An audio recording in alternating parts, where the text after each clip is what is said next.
महाराष्ट्र के governor Shri Bhagat Singh Koshyari ji, Shriman Devendra Fadnavis ji, Shriman Subhash Desai ji, east university के founder president professor S B. Majumdar जी,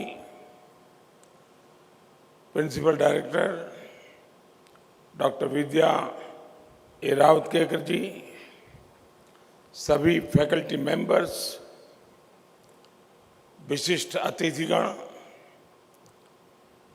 और मेरे युवा साथियों,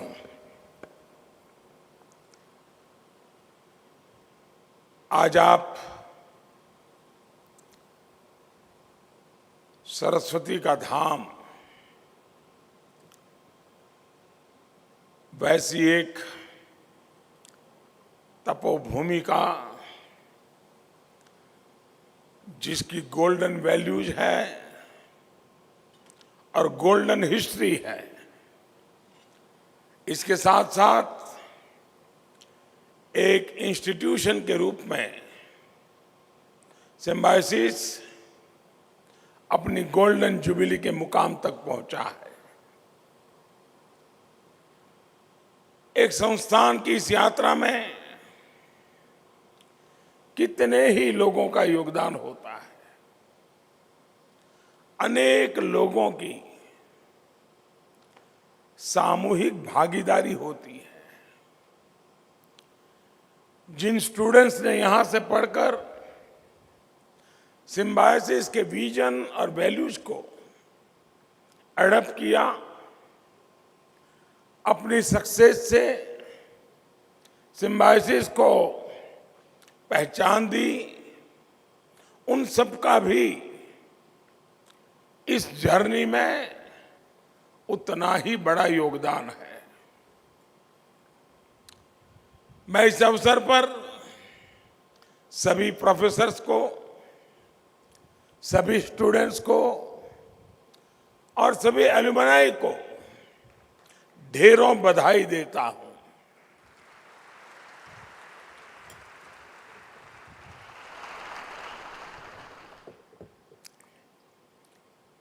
मुझे इसी गोल्डन मोमेंट पर आरोग्य धाम कॉम्प्लेक्स के लोकार्पण का अवसर भी मिला है।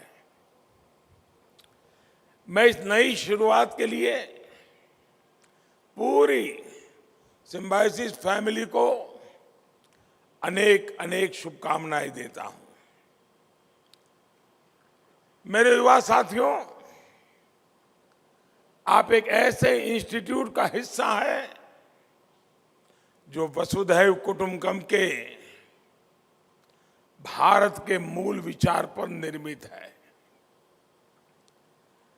मुझे ये भी बताया गया है कि सिम्बायोसिस ऐसी यूनिवर्सिटी है जहां वसुधैव कुटुंबकम पर अलग से कोर्स भी है।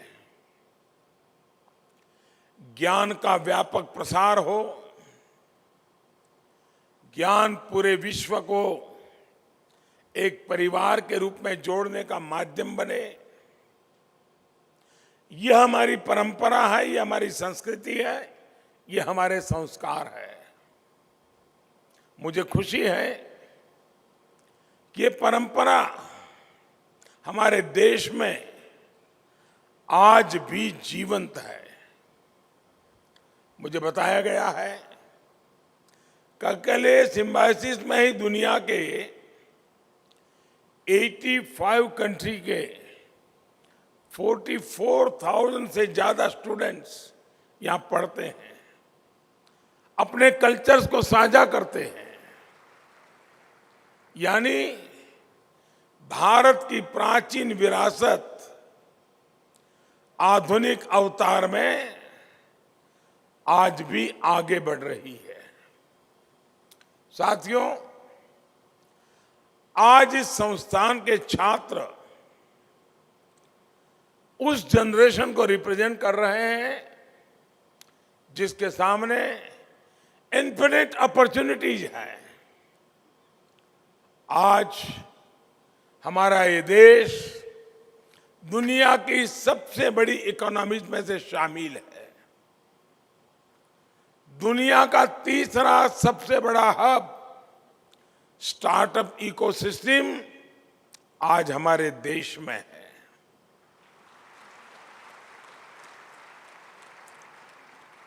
Startup India, stand up India, make in India और आत्मनिर्भर भारत जैसे मिशन आपके एस्पिरेशंस को रिप्रेजेंट कर रहे हैं।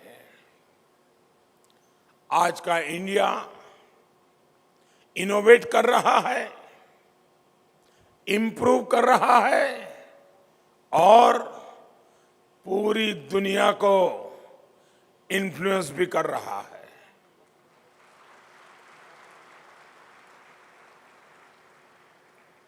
आप पुणे में रहने वाले लोग तो और अच्छी तरह जानते हैं कि कोरोना वैक्सीन को लेकर भारत ने किस तरह पूरी दुनिया के सामने अपना सामर्थ्य दिखाया है।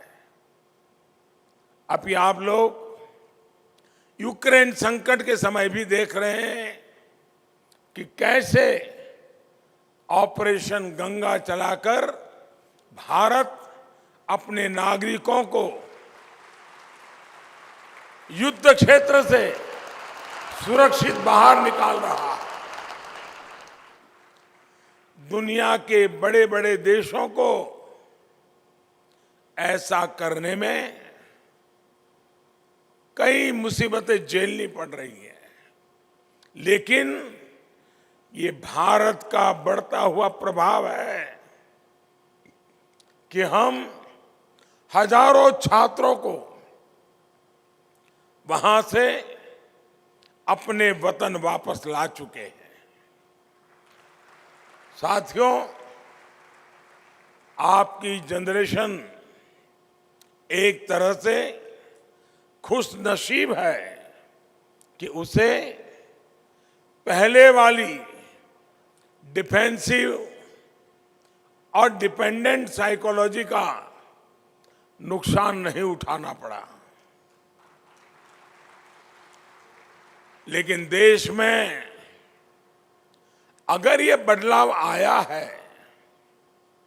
तो इसका सबसे पहला क्रेडिट भी आप सभी को जाता है, हमारे युवा को जाता है, हमारे यूथ को जाता है।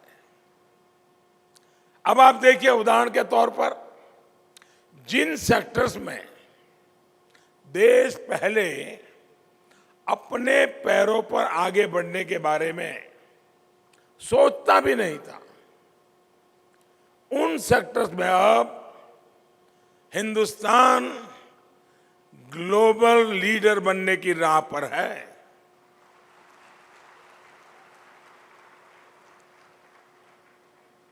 मोबाइल मैन्युफैक्चरिंग का एग्जाम्पल हमारे सामने है।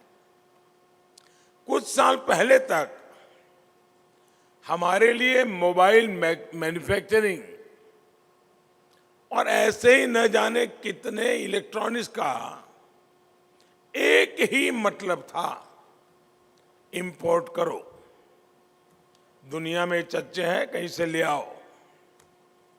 डिफेंस सेक्टर में हम दशकों से ये मानकर चल रहे थे कि जो दूसरे देश हमें देंगे हम उसी के भरोसे कुछ कर सकते हैं। लेकिन आज स्थिति भी बदली है, परिस्थिति भी बदले हुए है। मोबाइल मैन्युफैक्चरिंग में भारत दुनिया का दूसरा सबसे बड़ा देश बनकर के उभरा है।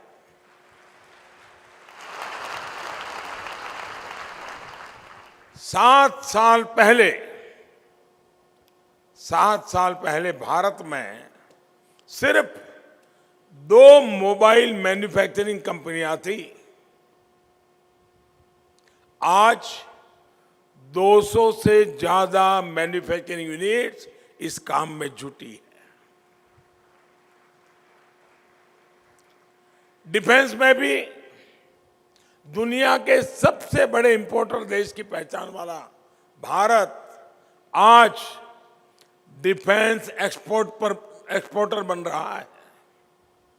आज देश में 2 बड़े डिफेंस कॉरिडोर बन रहे हैं, जहां बड़े से बड़े आधुनिक हथियार बनेंगे, देश की रक्षा जरूरतों को पूरा करेंगे। साथियों, आजादी के 75वें साल में हम एक नए भारत के निर्माण के नए लक्ष्यों के साथ आगे बढ़ रहे हैं। इस अमृत अभियान का नेतृत्व हमारी युवा पीढ़ी को ही करना है। आज सॉफ्टवेयर इंडस्ट्री से लेकर हेल्थ सेक्टर तक, एआई और एआर से लेकर ऑटोमोबाइल और ईवी तक, क्वांटम कंप्यूटिंग से लेकर मशीन लर्निंग तक, हर फील्ड में नए मौके बन रहे हैं। देश में जियो स्पेशल सिस्टम्स, ड्रोन से लेकर के सेमीकंडक्टर और स्पेस टेक्नोलॉजी तक लगातार रिफॉर्म्स हो रहे हैं। ये रिफॉर्म्स सरकार का रिकॉर्ड बनाने के लिए नहीं है, ये रिफॉर्म्स आपके लिए अवसर लेकर के आए हैं। और ये मैं कह सकता हूं, ये रिफॉर्म्स आपके लिए हैं, नौजवानों के लिए हैं। आप चाहे टेक्निकल फील्ड में हो, मैनेजमेंट फील्ड में हो या मेडिकल फील्ड में, मैं समझता हूं ये जो सारी अपॉर्चुनिटीज पैदा हो रही है, वो सिर्फ और सिर्फ आपके लिए है। आज देश में जो सरकार है, वो देश के युवाओं के सामर्थ्य पर, आपके सामर्थ्य पर भरोसा करती है। इसलिए हम एक के बाद एक अनेक सेक्टर्स को आपके लिए खोलते जा रहे हैं। इन अवसरों का खूब फायदा आप उठाइए, इंतजार मत कीजिए। आप अपने स्टार्टअप शुरू करिए। देश की जो चुनौतियां हैं,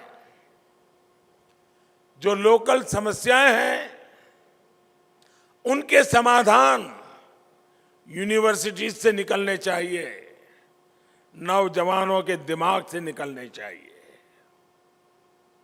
आप ये हमेशा याद रखिए कि आप चाहे जिस किसी फील्ड में हो,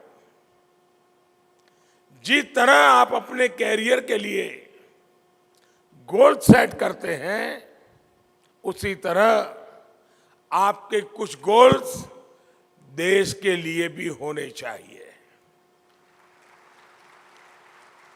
अगर आप टेक्निकल फील्ड से हैं, तो आपके इनोवेशंस, आपका काम कैसे देश के काम आ सकता है? क्या आप कोई ऐसा प्रोडक्ट डेवलप कर सकते हैं जिससे गांव के किसान को हेल्प मिले, रिमोट एरियाज में स्टूडेंट्स को कुछ मदद हो सके? इसी तरह अगर आप मेडिकल फील्ड में हैं, तो हमारे हेल्थ इंफ्रास्ट्रक्चर को कैसे मजबूत किया जाए, कैसे गांवों में क्वालिटी हेल्थ सर्विस उपलब्ध हो, इसके लिए आप टेक फ्रेंड्स के साथ मिलकर नए स्टार्टअप प्लान कर सकते हैं। आरोग्य धाम जैसे भी जिस विजन का सिम्बोसाइज ने शुरू किया है, ये भी पूरे देश के लिए एक मॉडल के रूप में काम आ सकता है। और जब मैं आरोग्य की बात कर रहा हूं, तो आपसे ये भी कहूंगा कि अपनी फिटनेस का भी ध्यान जरूर रखिएगा। खूब हंसिए, अभी नहीं, बाद में जॉक्स मारिए, खूब फिट रहिए और देश को नई ऊंचाई पर लेकर जाइए। हमारे गोल्स जब पर्सनल ग्रोथ से बढ़कर नेशनल ग्रोथ के साथ जुड़ जाते हैं तो राष्ट्र निर्माण में स्वयं की भागीदारी का एहसास बढ़ जाता है। साथियों, आज जब आप अपनी यूनिवर्सिटी के 50 वर्ष के मुकाम को सेलिब्रेट कर रहे हैं तो मैं इस सिम्बायोसिस फैमिली से कुछ आग्रह करना चाहता हूं, और सिर्फ यहां बैठे हुए लोगों को नहीं, आपको भी आग्रह करना चाहता हूं। क्या सिम्बायोसिस में हम एक परंपरा विकसित कर सकते हैं क्या कि हर वर्ष किसी एक थीम के लिए डेडिकेट किया जाए और यहां जो भी लोग हैं किसी भी फील्ड में होंगे वे एक साल अपने बाकी कामों के उपरांत इस एक थीम के लिए उनका कोई न कोई डेडिकेशन, योगदान, भागीदारी, इनिशिएटिव होना चाहिए। अभी से मानो तय करें कि जब गोल्डन जुबली मना रहे हैं तो नेक्स्ट 5 ईयर, 5 साल 2022 का थीम कौन सा होगा, 2023 का थीम कौन सा होगा, 2027 का थीम कौन सा होगा, क्या अभी से हम तय कर सकते हैं? और जैसे एक थीम मैं बताता हूं, जरूरी नहीं कि इसी थीम पे चलना चाहिए, आपकी अपनी योजना से बनाइए। लेकिन हम मान लीजिए, सोच लीजिए कि भाई ग्लोबल वार्मिंग ये विषय ले लिया, 2022 पूरा ये हमारा परिवार ग्लोबल वार्मिंग के हर पहलू उसी का अध्ययन करे, उसी पर रिसर्च करे, उसी पर सेमिनार करे, उसी पर कार्टून बनाए, उसी पर कथाएं लिखे, उसी पर कविताएं लिखे, उसी पर कुछ इक्विपमेंट मैन्युफैक्चर करें। यानी बाकी सब करते करते एक अतिरिक्त काम, एक थीम ले लें, लोगों को भी जागरूक करें। उसी प्रकार से जो हमारे कोस्टल एरियाज है या फिर समुद्र पर क्लाइमेट चेंज के प्रभाव पर भी हम लोग काम कर सकते हैं। ऐसे ही एक थीम हो सकती है कि हमारे बॉर्डर एरियाज के विकास के लिए, जो हमारे आखिरी गांव है, जो हमारी सीमा की सुरक्षा में सेना के साथ कंधे से कंधा मिला करके जी जान से जुटे रहते हैं, एक प्रकार से पीढ़ी दर पीढ़ी वो हमारे देश के रक्षक हैं। क्या हम यूनिवर्सिटी के द्वारा हमारे परिवार में हमारे बॉर्डर डेवलपमेंट का प्लान क्या हो सकता है? इसके लिए यूनिवर्सिटी के स्टूडेंट्स उस इलाके का टूर करें, वहां के लोगों की दिक्कतें समझे, फिर यहां आकर के बैठ करके चर्चा करें, समाधान खोज के निकालें।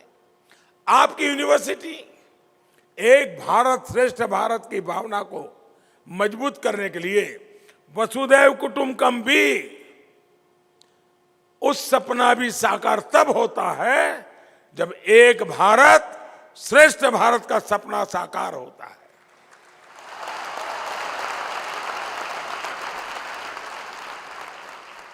यूनिवर्सिटी में आए एक क्षेत्र के छात्रा दूसरे क्षेत्र की भाषाओं से के भी बहुत कुछ शब्द सीखें तो और भी बेहतर होगा।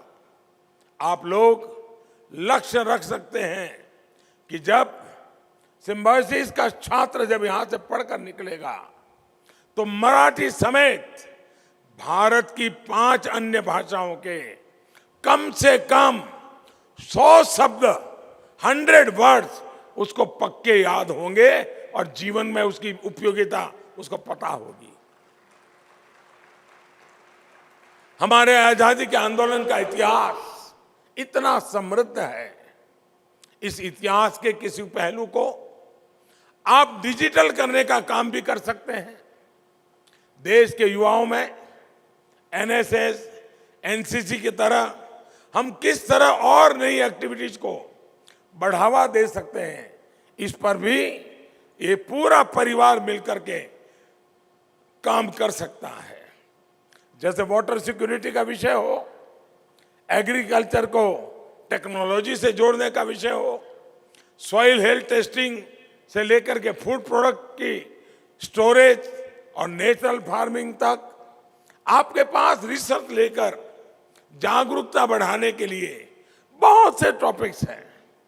ये टॉपिक क्या होंगे, इसका निर्णय मैं आप पर छोड़ता हूं, लेकिन ये जरूर कहूंगा कि देश की आवश्यकताओं को, देश की समस्याओं के समाधान को आप अपने उन विषयों को चुनिए, ताकि हम सारे नौजवान, सारे यंग माइंड मिल करके, इतनी बड़ा इंफ्रास्ट्रक्चर है, व्यवस्थाएं हैं, हम कुछ न कुछ सॉल्यूशन दे देश को।